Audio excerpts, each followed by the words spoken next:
Morning class. Next gen nursing coaching classes में आपका स्वागत है। जैसा कि हमने पिछले वीडियो में फ्रैक्चर के बारे में देखा था, आज की वीडियो में हम कॉम्प्लिकेशंस ऑफ द फ्रैक्चर्स के बारे में देखेंगे और वीडियो के लास्ट तक बने रहिएगा क्योंकि बहुत ही इंपॉर्टेंट टॉपिक है। कॉम्प्लिकेशंस हमेशा पूछता है क्वेश्चंस में, जब भी एग्जाम्स वगैरह आती हैं तो कॉम्प्लिकेशन से क्वेश्चंस रहते हैं, जैसे कंपार्टमेंट सिंड्रोम हो गया, फैट एम्बोलिज्म हो गया, डीप वेन थ्रोम्बोसिस हो गया, ये सब एवेस्कुलर नेक्रोसिस हो गया। इन सब के बारे में अभी हम इस वीडियो में पढ़ेंगे और देखेंगे, ठीक है। हालांकि अगर हम बात करें कॉम्प्लिकेशंस की तो बहुत सारी कॉम्प्लिकेशंस होती हैं, बट उतना ज्यादा हमें नहीं देखना है, ठीक है। तो चलिए स्टार्ट करते हैं वीडियो को और लास्ट तक वीडियो के साथ बने रहिएगा ताकि आपको टॉपिक अच्छे से समझ में। जैसा कि फर्स्ट स्लाइड पे आपको दिख रहा है कि कॉम्प्लिकेशंस ऑफ द फ्रैक्चर, ठीक है, कि कॉम्प्लिकेशन ऑफ द फ्रैक्चर क्या है। तो complication of the fracture can classified into 3 broad groups depending upon their time of the occurrence। कहने का मतलब है कि जो कॉम्प्लिकेशन ऑफ फ्रैक्चर है वो क्लासिफाइड किया गया है 3 ब्रॉड कंडीशन में, ठीक है। कौन कौन सा कंडीशन है? तो इमीडिएट, अर्ली और लेट, ठीक है। इमीडिएट कॉम्प्लिकेशन क्या कह रहा है? Occurring at the time of the occurrence fracture. जब फ्रैक्चर होता है उसी समय जो कॉम्प्लिकेशंस बन जाते हैं उसको हम इमीडिएट कॉम्प्लिकेशंस कहते हैं।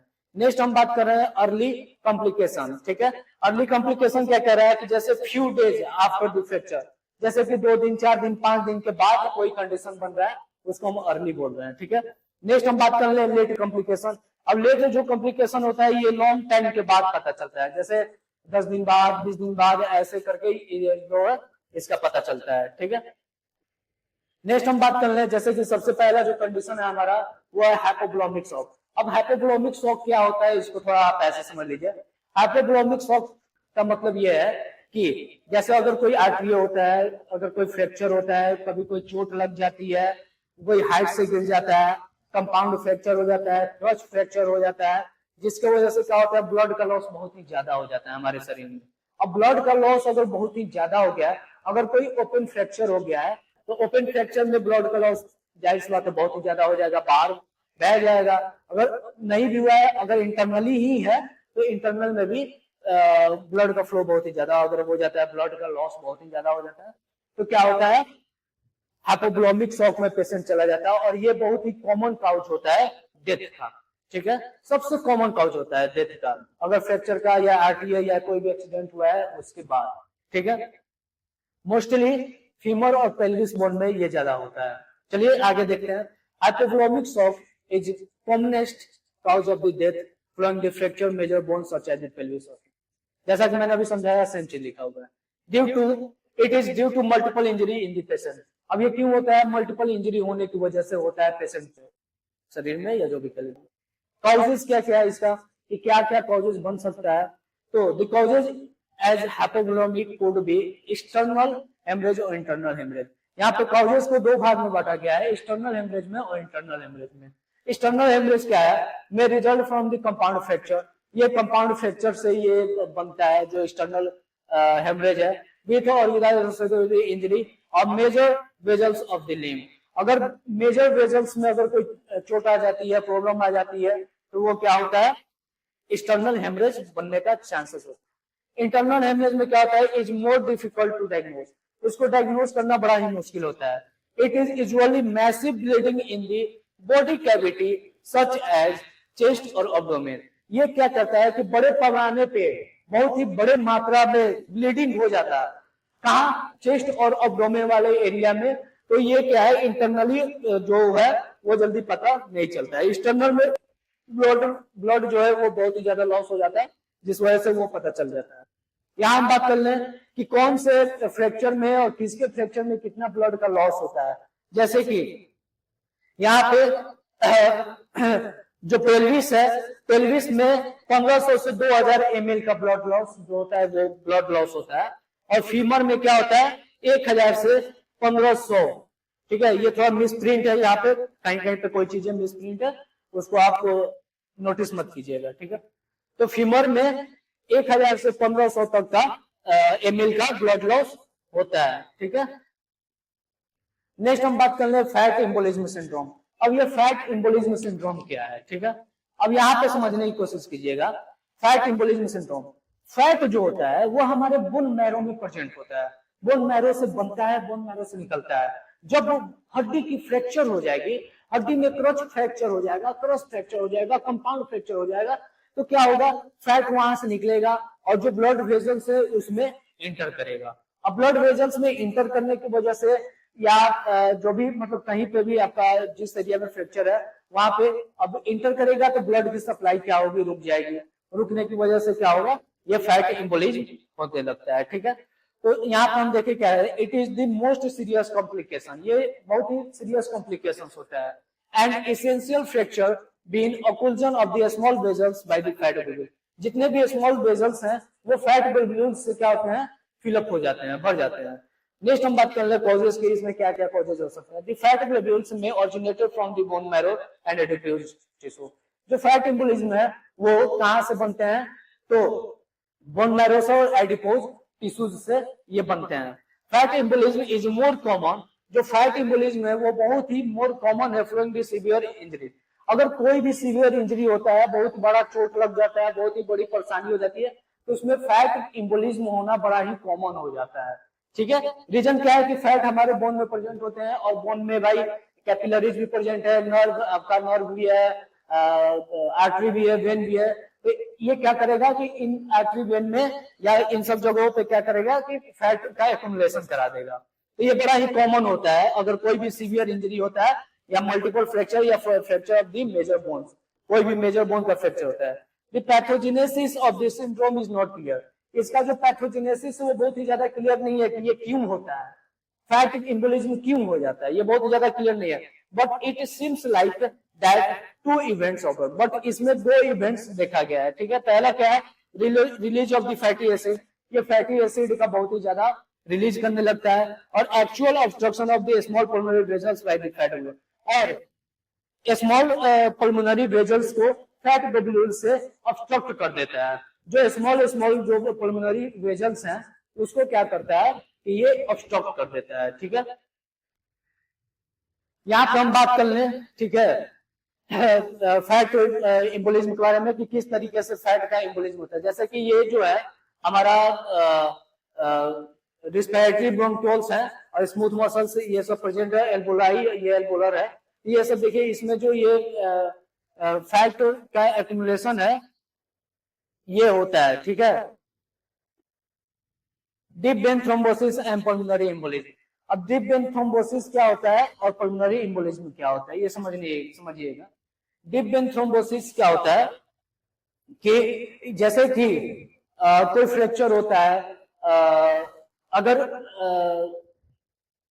थ्रोम्बोसिस का मतलब क्या होता है कि रुकावट, रुकना।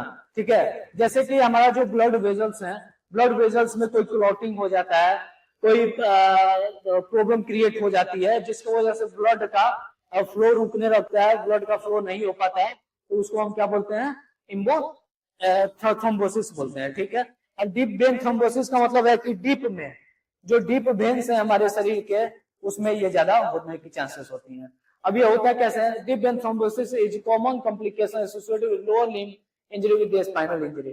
कहने का मतलब यह है कि लोअर लिम्ब का अगर कोई इंजरी होता है और साथ में स्पाइनल का इंजरी हो जाता है तो क्या होता है, थ्रोम्बोसिस बनने का चांस बढ़ जाता है। रीजन क्या है समझिएगा। चलिए नेक्स्ट कॉजेज में देखते हैं रीजन इसका। ठीक है, embolization following trauma leads to venous stasis which results in the thrombosis vein. कहने का मतलब यह है कि embolization following the trauma leads, trauma होने के बाद अगर पेशेंट इम्बोलाइजेशन में चला जाता है, इम्बोलाइजेशन में जाने से क्या होगा, अब देखिए सिंपल सी बात है यहाँ पे, जैसा कि मैंने लिखा कि lower limb injury with spinal injury, अगर लोअर लिम्ब का इंजरी होता है और स्पाइनल कॉर्ड का या स्पाइनल की इंजरी हो जाती है तो पेशेंट का सबसे पहले क्या रुकेगा, मूवमेंट रुकेगा, मोबिलाइजेशन रुकेगा, वो चल घूम फिर नहीं पाएगा। अब चल घूम नहीं पाएगा तो क्या हो जाएगा, इमोबिलाइजेशन हो जाएगा। अब इमोबिलाइजेशन क्या कर रहा है कि flowing trauma leads venous stasis.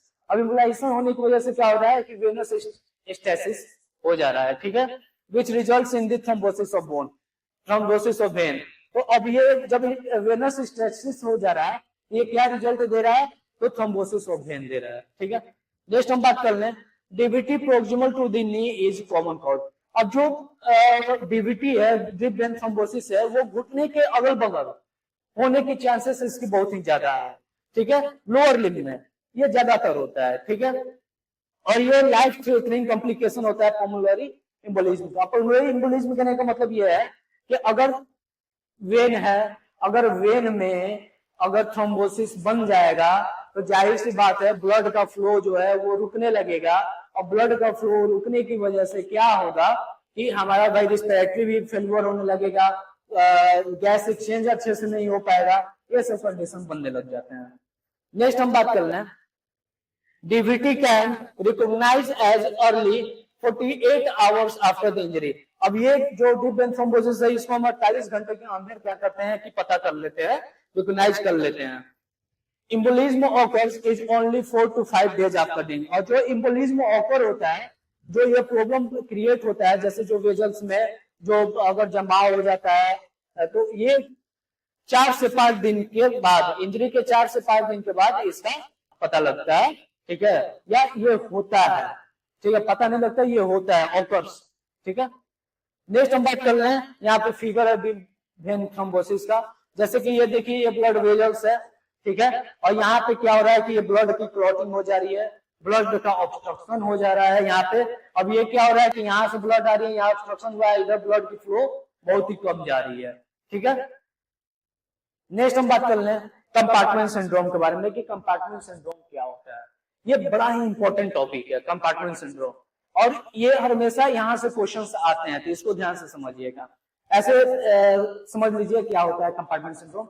अगर लोअर लिम्ब में या कहीं भी अगर फ्रैक्चर होता है तो सबसे पहले द वर्ड कंपार्टमेंट, कंपार्टमेंट का मतलब क्या होता है, वो एरिया जहां मसल्स प्रेजेंट होते हैं। जैसे कि हम बात करते हैं anterior compartment, posterior compartment muscles के बारे में, तो कंपार्टमेंट का मतलब होता है जहां पे मसल्स होते हैं, प्रेजेंट होते हैं। तो कंपार्टमेंट सिंड्रोम में क्या होता है कि जो मसल्स हैं, अगर कोई चोट लग जाती है, जैसे टिबिया और फिबुला वाले, ज्यादातर टिबिया फिबुला वाले कंडीशन में लोअर लिम्ब में ये कंपार्टमेंट सिंड्रोम देखने को मिलता है।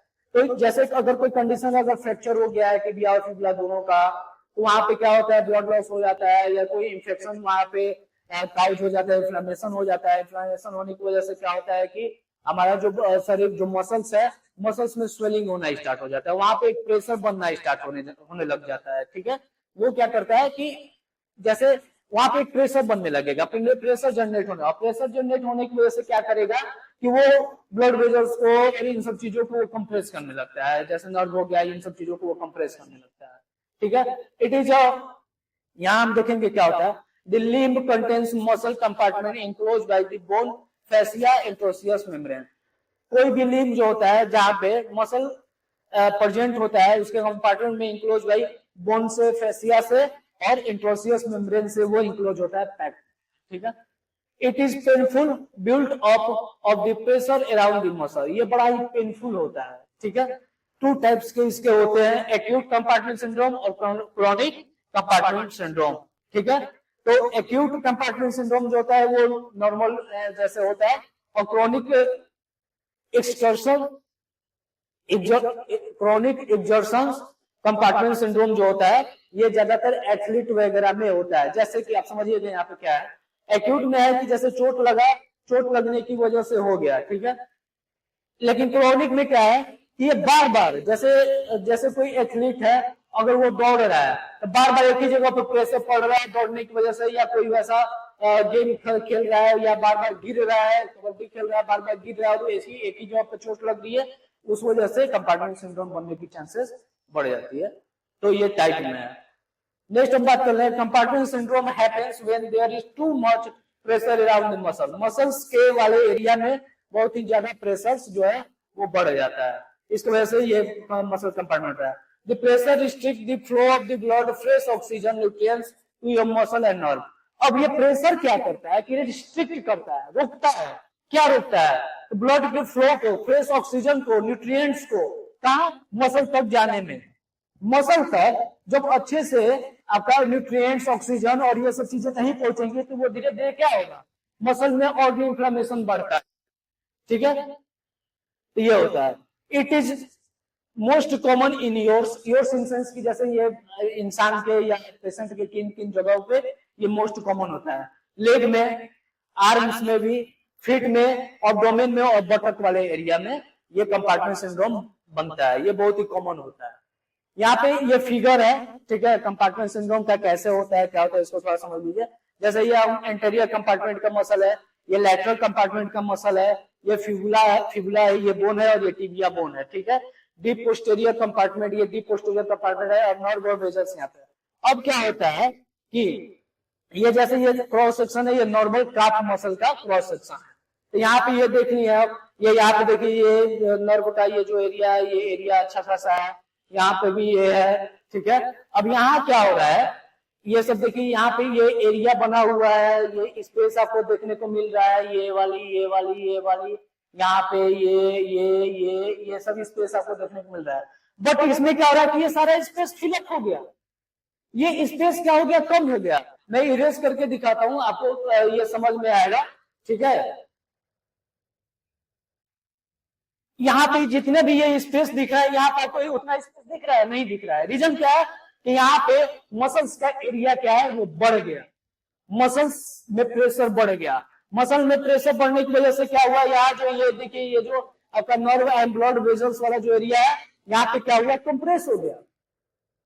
अब कंप्रेस होने की वजह से क्या होगा कि ये प्रॉब्लम क्रिएट करेगा, ऑक्सीजन न्यूट्रिएंट्स ये सब चीजों को नहीं पहुंचने देगा उन तक, ठीक है। यहाँ पे जैसा कि मैंने लिखा है, it may occurs the irreversible neurological damage if not corrected with in 4 to 6 hours. अगर 4 से 6 घंटे के अंदर इस पे काम न किया जाए, अगर कंपार्टमेंट सिंड्रोम बन रहा है और 4 से 6 घंटे के अंदर अगर इस पे काम न किया जाए, तो ये इरिवर्सिबल न्यूरोलॉजिकल डैमेज ये हो जाता है। ये अगर ये डैमेज हो जाएगा तो ये फिर रिवर्स नहीं कर पाएगा।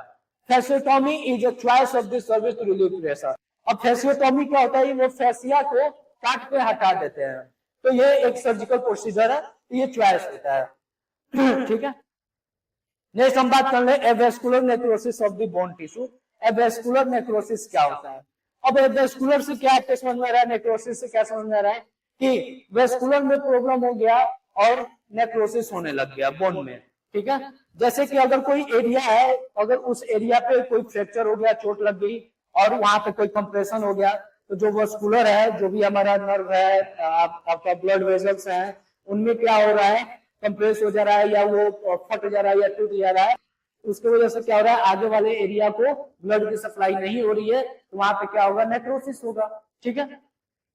चलिए बात करते हैं, आगे देखते हैं। It is painful bone condition that get worse over time can affect your mobility.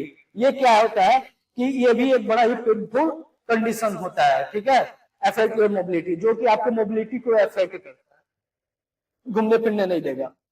A vascular necrosis happen when some things block to flow the blood to your bone tissue।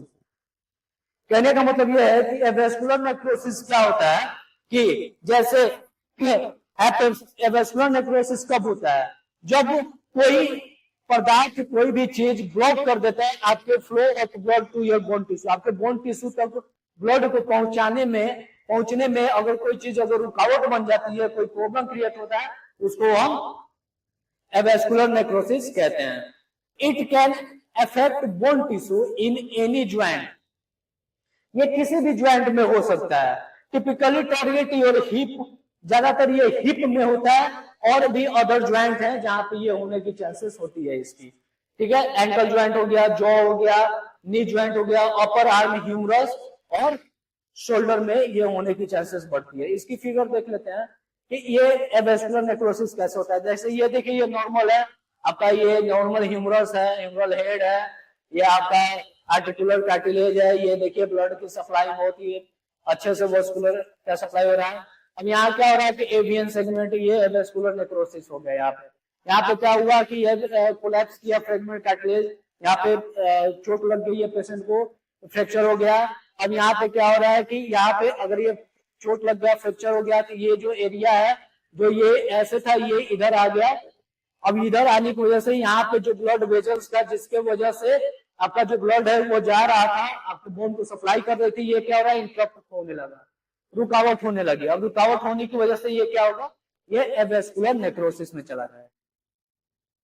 Next हम बात कर रहे हैं infection and osteomyelitis. मैंने osteomyelitis पे video बनाया है, आप वहां से देख सकते हैं ऑस्टियोमाइलाइटिस क्या होता है। अगर कोई पैथोजेंस, अगर कोई बैक्टीरिया, अगर कोई वायरस फ्रैक्चर के टाइम पे अगर वो चला गया ब्लड के साथ, अगर वो मिक्स हो गया तो वो क्या करेगा, ऑस्टियोमाइलाइटिस जैसा कंडीशन बना सकता है। ठीक है, अब stages of the bone healing. Bone healing का क्या क्या स्टेज है? सबसे पहला है हिमोटोमा फॉर्मेशन, हिमोटोमा का फॉर्मेशन होना। सेकेंड है सेलुलर फॉर्मेशन, सेलुलर का फॉर्मेशन होना। कैलस फॉर्मेशन, कैल्सिफिकेशन बोन में होने लग जाता है। फिर ओसिफिकेशन होता है, उसके बाद कंसोलिडेशन एंड रिमॉडलिंग, नई बोन बनने लगता है और बोन की ढांचा जो है वो फिर से तैयार होने लग जाती है। ये 5 स्टेजेस हैं। ठीक है, तो आज की वीडियो में हम यहीं तक चलते हैं। ठीक है, आज की वीडियो में हमने जो चीजें भी सीखी समझी, ये बहुत ही इंपॉर्टेंट है। वीडियो के लास्ट तक बनने के लिए बहुत बहुत धन्यवाद आपका। हमें ऐसे ही सपोर्ट कीजिए ताकि हम और भी इजी लैंग्वेज में आपको वीडियो बना कर दें और नई नई चीज के साथ वीडियो बना करके दें। ठीक है, तो वीडियो को लाइक कीजिए, चैनल को सब्सक्राइब कीजिए, ऐसे ही हमें सपोर्ट कीजिए। Thank you so much.